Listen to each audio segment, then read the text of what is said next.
Bon, manga réaction numéro je sais pas combien, c'est parti. Salut à tous et bienvenue sur Geeko World.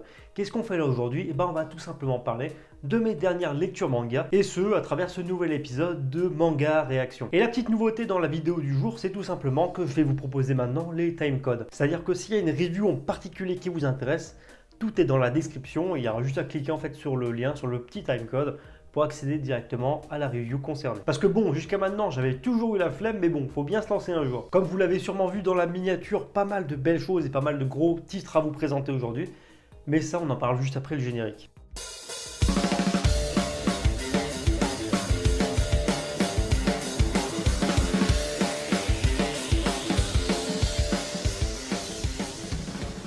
Et on commence avec sûrement la plus grosse sortie côté nouveauté manga en janvier. Il s'agit de One Piece tome 93. Donc ça y est, vous l'avez compris, maintenant chaque nouvelle sortie d'un tome de One Piece, j'en parlerai dans cette émission. Bon, si j'arrive à vous expliquer parce que mon voisin fait des travaux malheureusement. En tout cas, ce nouveau tome concentré encore une fois sur l'arc Wano est de plus en plus palpitant. Au fur et à mesure que l'arc avance, on se rend compte que Eiichiro Oda pose de plus en plus ses pions sur l'échiquier et nous prépare un truc assez grandiose. Pas étonnant bien sûr si comme moi vous êtes fan de One Piece, mais Eiichiro Oda maîtrise encore une fois, et ce tome le prouve, avec une main de maître, son récit. Un des plus gros points et un des points qui m'a le plus plu par rapport à ce nouveau tome, c'est notamment la mise en avant du personnage de Zoro. Le personnage de Zoro est plus que jamais mis sur le devant de la scène et ça fait plaisir. Et à la lecture de ce nouveau tome, j'ai clairement l'impression que Eiichiro Oda nous prépare un truc assez monstrueux autour du personnage de Zoro qui aura sûrement une importance majeure pour la suite de l'arc. Donc maintenant, c'est quasi sûr que le personnage aura un rôle clé par rapport à ce nouvel arc, mais reste à savoir lequel. Autre point que j'ai kiffé, c'est notamment la partie entraînement de Luffy au sein de la prison avec le personnage de Io. En fait, on a tout simplement une sorte d'entraînement qui s'éloigne des entraînements classiques où Luffy approfondit en fait ce qu'il a déjà vu avec Riley. Et ça fait plaisir parce que ça utilise des trucs qui sont déjà mis en place, ça nous le remet sous le devant de la scène de façon plus cohérente et plus approfondie. Et autre dernier point, mais bon, on est habitué avec le manga One Piece, c'est tout simplement la fin du tome qui est tout simplement bouleversante. La fin est vraiment poignante et très intense, je trouve, en termes d'émotion. Bon, par contre, le personnage de Orochi est toujours autant détestable. Je pense que Eiichiro Oda a créé le mec parfait qu'on souhaiterait détester. Et je pense que comme beaucoup de monde, j'ai été touché par le destin de Yasui. Alors ensuite, on va parler ensemble de ce 22e tome de My Hero Academia. Bon, normalement, si vous avez vu la review, vous savez que j'ai été assez partagé, pourtant bien fan de My Hero Academia. J'étais partagé par le tome 21 et je dois avouer que voilà, j'ai repris un peu plus de plaisir à la lecture avec ce tome 22. Bien que je sois pas très passionné par le nouvel arc, justement, il apporte quand même son bon lot de surprises et de nouvelles révélations ainsi que de développement de personnages et ça c'est plutôt cool. En fait, ce que j'ai aimé dans ce tome, c'est tout l'aspect stratégique autour des combats et vraiment l'aspect détermination des candidats. On sent que les personnages ils sont là pour se donner à 200% pour se dépasser et pour réussir l'épreuve et ça fait plaisir. Autre personnage qui évolue au fur et à mesure des tomes, c'est Shoto. Et bien sûr, il a le droit encore une fois à un développement assez intéressant dans ce nouveau tome. C'est un personnage qui à l'origine refusait en fait tous les liens avec son père.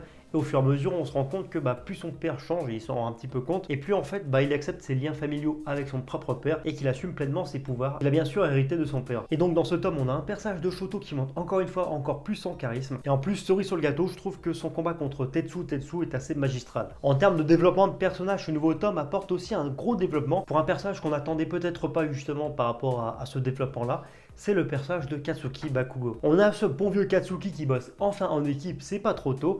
Et franchement, il n'y a pas à dire, le mec est encore plus balèze et il a encore sacrément évolué. Et en plus, mention spéciale à son costume que je trouve totalement stylé. Et autre point intéressant, c'est que par rapport au lore de My Hero Academia, c'est-à-dire le lore un petit peu autour du One for All. On a pas mal de belles choses intéressantes, donc notamment de nouveaux mystères autour du pouvoir de Izuku. On a le droit aussi avec ce tome à un joli caméo de la part de All for One, et ça fait plaisir. Ce méchant est totalement badass. Et enfin, comme toujours avec les dessins, franchement, il n'y a absolument rien à redire. Je suis très fan vraiment du style graphique de Koei Horikoshi. Passons maintenant à la suite avec Tokyo Revengers et son tome 5. Alors le tome 4 avait mis la barre très haute, De toute façon, j'en avais fait une review, et franchement difficile de passer juste après, tellement en fait au niveau de l'intrigue, c'était assez prenant et explosif. Et donc comme on aurait pu s'y attendre, en fait ce nouveau tome est plus un tome de transition qui reprend doucement après la fin explosive du tome 4 et qui nous amène doucement en fait sur un nouvel arc narratif. Donc c'est vraiment un tome qui relance doucement l'intrigue, mais bon, je pense que c'est ce qu'il fallait au moins pour reposer bien comme il faut les bases. Sinon côté dessin, on a des dessins toujours aussi magnifiques au niveau des combats, c'est dynamique à souhait, franchement il n'y a rien à dire là-dessus. La lecture est toujours aussi rapide et je trouve que le récit et l'histoire est toujours aussi immersive, notamment grâce à son récit et ses dessins. Et c'est aussi un tome qui se focalise beaucoup plus en fait sur l'organisation du Tokyo Manjikai, sur ses origines, sur les membres en fait qui en font partie, etc. Et ça aussi c'est pas mal intéressant parce que c'est vrai qu'on n'avait pas été dans le détail jusqu'à maintenant par rapport à ce gang. Au niveau du scénario, j'ai pas grand chose à dire parce que pour moi l'intrigue est toujours aussi bien ficelée et maîtrisée. Là franchement au niveau histoire, il n'y a pas grand chose à reprocher à Ken Wakui. Et franchement vu ce qui est amorcé à la fin de ce nouveau tome, j'ai hâte d'en savoir plus sur les origines du Tokyo Manjikai et mention spéciale au nouveau personnage, Kazutora, que je trouve hyper charismatique. Enfin bref, vous avez compris, encore une fois un gros kiff ce nouveau tome de Tokyo Revengers. Alors on va pas se le cacher, si vous me suivez un petit peu sur les réseaux sociaux, vous le savez depuis longtemps, s'il y a une lecture vraiment que j'attendais, mais alors avec impatience, c'était notamment la réédition de Shaman King avec sa Star Edition. Et franchement, que dire, mais à part quel plaisir de se replonger enfin dans la lecture de Shaman King, un des premiers mangas que j'ai lu. Donc j'ai décidé de vous en faire la review au fur et à mesure, c'est un titre que j'ai lu il y a très longtemps, mais je me suis dit que me procurer la Star Edition, c'était l'occasion justement de vous parler à chaque nouvelle sortie de ces tomes de Shaman King. Bon par contre après on va pas se le cacher, ce nouveau tome de Shaman King, ce premier tome, c'est clairement un tome qui expose justement, c'est un tome d'exposition qui pose les bases de l'univers de Shaman King. On y découvre ses personnages, donc notamment Yo Asakura ainsi que le personnage de Menta. Qu'est-ce que c'est que le Shaman King, le concept de chaman? Voilà, tout ce tome pose vraiment ses bases. Il permet de découvrir ou redécouvrir des personnages qu'on kiffe absolument, comme Amidamaru par exemple, sûrement des samouraïs les plus badass de l'univers du manga. Attention, je veux pas d'ennemis, j'ai pas dit le plus badass, mais un des plus badass. La première grosse moitié de ce tome est plus composée de petites histoires qui s'enchaînent, histoire vraiment d'exposer l'univers des chamans et de Shaman King de façon générale. Et c'est vraiment à partir de la seconde moitié du tome qu'on entame vraiment le premier gros arc du manga, le tournoi des chamans. Donc voilà, un récit qui commence en douceur, mais en tout cas, quel plaisir de retrouver enfin Shaman King. Et si vous ne l'avez pas acheté, si vous ne connaissez pas Shaman King, franchement, achetez cette édition parce que pour moi, c'est justement l'occasion parfaite de découvrir le titre. Et bien sûr, on enchaîne cette vidéo avec le 6e tome de Demon Slayer, Kimetsu no Yaiba en VO. Bon, après un tome 5 qui s'était avéré tout simplement époustouflant justement par rapport à l'évolution de Tanjiro et de Nezuko et leur affrontement par rapport à la lune démoniaque numéro 5, on retrouve nos personnages dans une plus délicate situation, tout simplement parce qu'à la suite d'un certain concours de circonstances, Nezuko et Tanjiro vont être arrêtés par les piliers de l'ordre des pourfendeurs de démons. Et grâce à ce petit événement, justement, on va pouvoir en apprendre beaucoup plus sur les pourfendeurs de démons et leur organisation, et c'est sûrement selon moi le plus gros point fort du titre. Parce que depuis le début du titre, c'est sûr que les pourfendeurs, on savait à peu près comment ils étaient structurés, organisés, mais c'est vrai qu'on en savait très peu, qu'on avait vu très peu de pourfendeurs, mais là croyez-moi, ce tome se rattrape largement. C'est un tome qui n'est pas en soi riche en action, mais vraiment riche en développement. Donc on découvre enfin le chef de l'organisation des pourfendeurs, on découvre les autres piliers qui sont tous chacun haut en couleur, avec une personnalité toujours je trouve intéressante. Il n'y a pas un personnage qui se ressemble et chacun a son caractère un peu particulier. Un des gros points forts de ce tome, c'est qu'il soulève une problématique, un problème qu'on avait pu envisager depuis le début de l'œuvre. C'est tout simplement le fait que Nezuko se balade avec sa sœur qui est une démone. Et en tant que lecteur, depuis le début de l'œuvre, on se doutait bien qu'à un moment ou à un autre, ça poserait problème par rapport à l'organisation.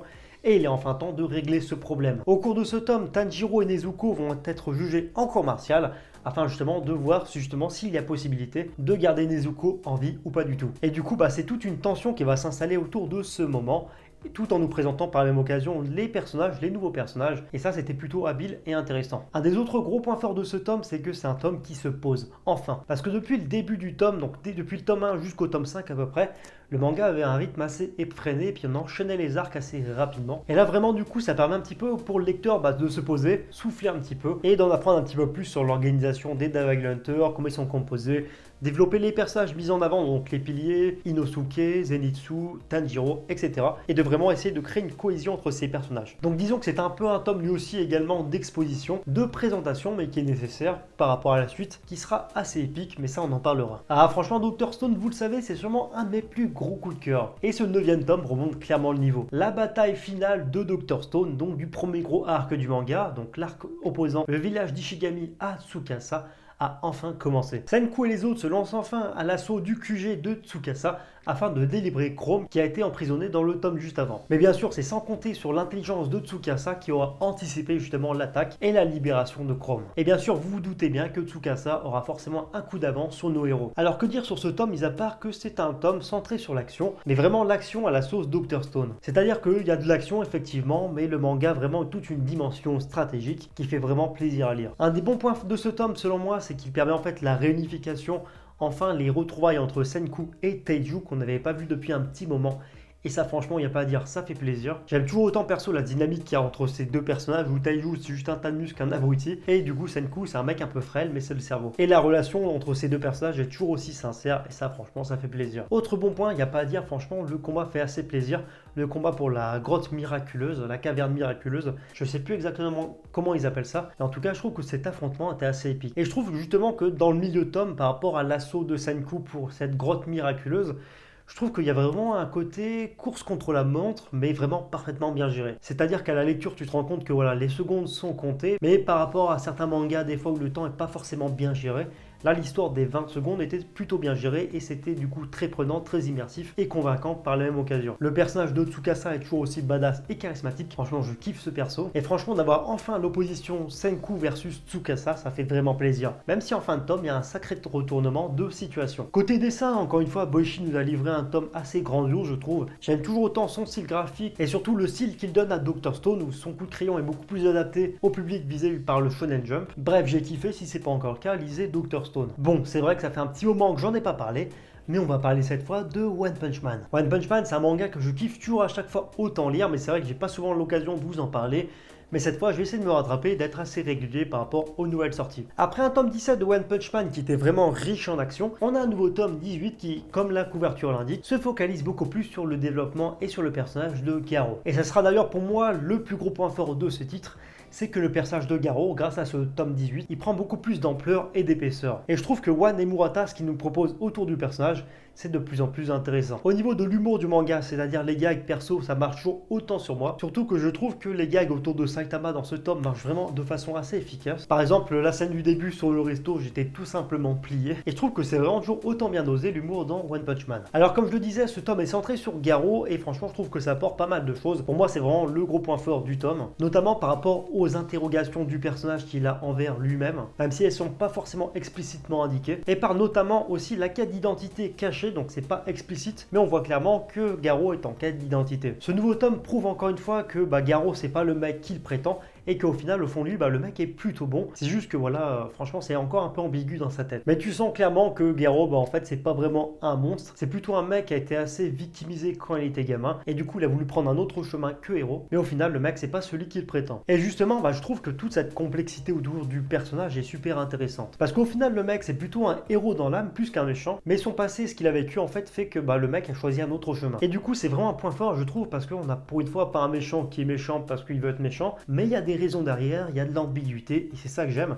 Et perso, c'est toujours les personnages comme ça que je trouve hyper marquants. C'est un tome aussi qui apporte son lot d'informations par rapport à l'organisation des monstres et comment ils sont structurés. Et au final, on apprend à peu près comment est organisé par rapport justement à la hiérarchie les monstres, comment ils fonctionnent, et les différents types de monstres, comment les monstres deviennent des monstres justement. J'ai trouvé que cette partie, bien que ça apparaît peut-être un peu tardivement dans l'œuvre, c'était quand même intéressant. Et bien sûr, mention spéciale à la fin du tome qui annonce du très lourd. Et franchement, je sais pas si ça vaut même le coup que j'en parle, mais les dessins de Murata, mec, franchement, une dinguerie. Perso, pour moi, je trouve que Murata, c'est clairement un des meilleurs mangaka de sa génération, clairement. Et à chaque fois, ses dessins, je les trouve bluffants. Enfin bref, un tome qui a mis encore une fois une claque et je vous le recommande. Bon, par contre, cette fois, j'ai un petit peu de décalage par rapport à la sortie française, parce que le tome 4 est déjà sorti, mais bref, je vais vous parler du troisième tome de Ultramarine Magmul. Vous l'avez compris depuis un petit moment, Ultramarine Magmul, c'est un manga que je kiffe. C'est un manga qui me rappelle vraiment à chaque fois Hunter x Hunter, mais par rapport justement à l'ambiance un petit peu monde vaste, et avec un univers établi avec des règles assez précises. Il y a vraiment un côté Hunter x Hunter par rapport à cet aspect-là. Et comme c'est vrai que c'est assez rare les mangas avec cette ambiance assez particulière, c'est toujours un kiff dans les 1. Alors que dire sur ce troisième tome, mis à part que c'est un tome encore une fois centré sur l'action. Et c'est un tome qui apporte aussi toujours autant de développement par rapport au lore et par rapport à son univers. Au fur et à mesure des tomes, l'auteur continue à développer l'univers qu'il a créé, et ça fait plaisir. Et ça passe par pas mal de choses à chaque fois, ça passe par les bestiaires, ça passe par les règles établies pour les pouvoirs des personnages. D'ailleurs, en parlant de ça, je trouve que les pouvoirs sont à chaque fois de plus en plus complexes, et parce que là aussi on pourrait faire un parallèle à Hunter x Hunter où à chaque fois il y a des règles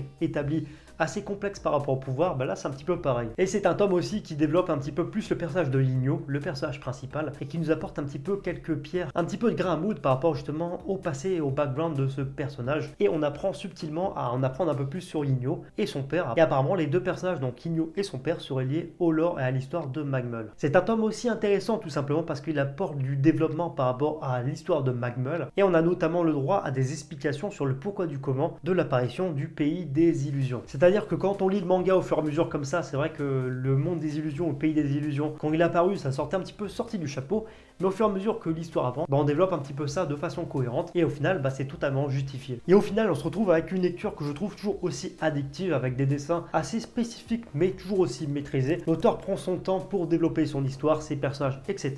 Et ça fait plaisir, parce qu'au final, à chaque fois, quand on arrive à la fin du tome, t'as envie que d'une chose, c'est de lire la suite. Bref, encore une fois, comme les 2 premiers, j'ai kiffé ce 3e tome, et j'ai tout simplement hâte de lire le 4e tome. Bon, c'est vrai que c'est pas souvent que j'en parle sur la chaîne, mais on va parler d'un manga shoujo. C'est un manga que j'ai reçu des éditions Akata, donc merci à eux. Et disons que la dernière fois, quand j'avais lu un manga shoujo, j'avais été plutôt emballé par le manga entre deux, mais disons que là, c'est un manga qui m'a beaucoup plus divisé. J'ai eu beaucoup de mal à accrocher à ce tome, non pas qu'il soit pas bon, mais disons qu'en termes de thématique et de ce que ça apporte, ça m'a beaucoup moins touché. L'histoire de My Fille Oniboy nous entraîne aux côtés de cette fille, Mei Sengoku, qui est tout simplement l'extrêmement douée présidente du club de Kendo. Et cette fille est ultra populaire, que ce soit auprès des filles ou des garçons. Et un beau jour, elle va rencontrer au sein de son lycée le personnage de Chiro Fuji, qui est tout simplement ce garçon, efféminé disons, et c'est un garçon qui a des allures de fille et qui va lui déclarer sa flamme. Et c'est à partir de cette rencontre que l'histoire va prendre une toute nouvelle tournure, et qu'une relation vraiment intéressante va justement se construire autour de ces 2 personnages principaux. Bon, un des points forts du titre, c'est tout simplement son style graphique. On est loin des standards habituels par rapport au manga shoujo,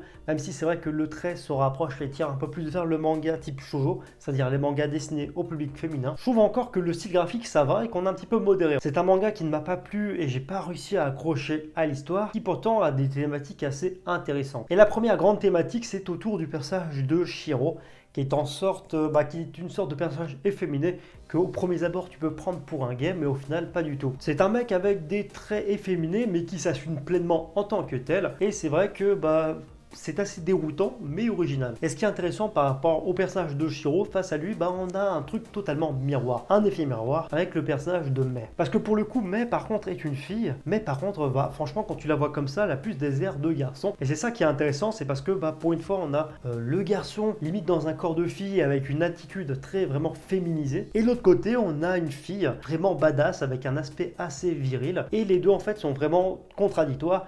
Et encore une fois, ça joue sur les codes et sur les clichés préétablis par rapport aux hommes et par rapport aux femmes. Je sais pas comment l'expliquer, c'est assez complexe comme thématique et c'est assez subtil, mais j'ai trouvé ça vraiment intéressant.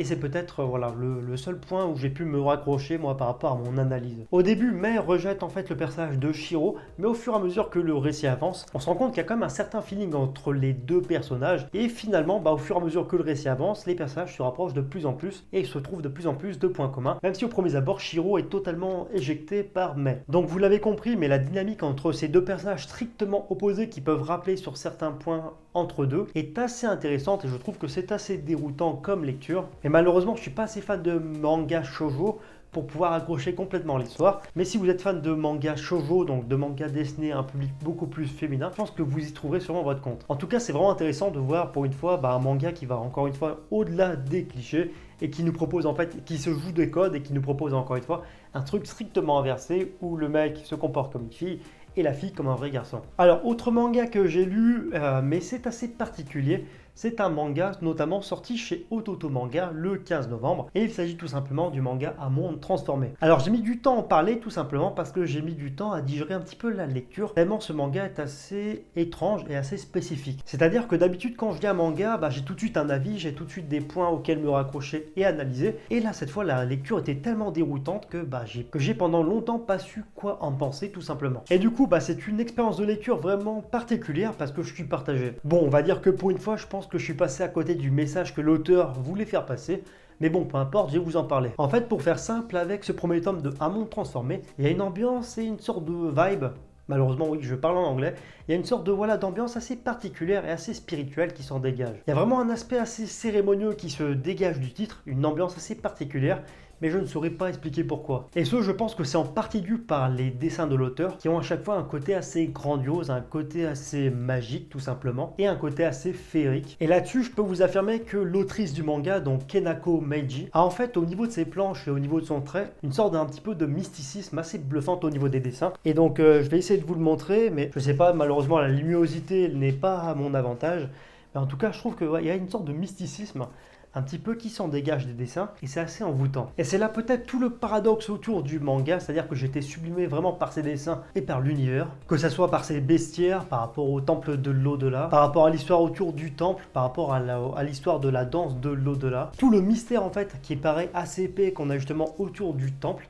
Un côté assez religieux autour de tout ça, autour de l'ambiance qui se dégage en fait autour du village, etc. Et ce qui est intéressant, ce qui est aussi un des gros points forts du manga, c'est que les deux personnages principaux, le personnage de Purio et Erzlin, ont en fait une sorte de relation entre les personnages assez sincère et touchante. En fait, c'est un tout par rapport aux personnages, par rapport au bestiaire, par l'aspect des dessins, par rapport à l'ambiance assez cérémonieuse qui se dégage du manga, qui fait que je ne peux pas dire si j'ai aimé ou pas justement ce tome, je ne sais pas, je suis partagé, mais en tout cas, il y a des très bons points par rapport à ce premier tome de À Monde Transformé. Si vous aimez vraiment les mangas du type un petit peu l'atelier des sorciers, c'est un petit peu, ça se rapproche un petit peu de ce titre-là, et je pense que ça devrait vous intéresser. En tout cas, j'espère que la vidéo vous a plu. Si c'est le cas, lâchez le pouce bleu. Abonnez-vous à la chaîne si ce n'est pas encore fait. Suivez-moi sur Facebook, Twitter et Instagram pour des news exclusives. Et sur ce, je vous dis à bientôt pour une prochaine vidéo.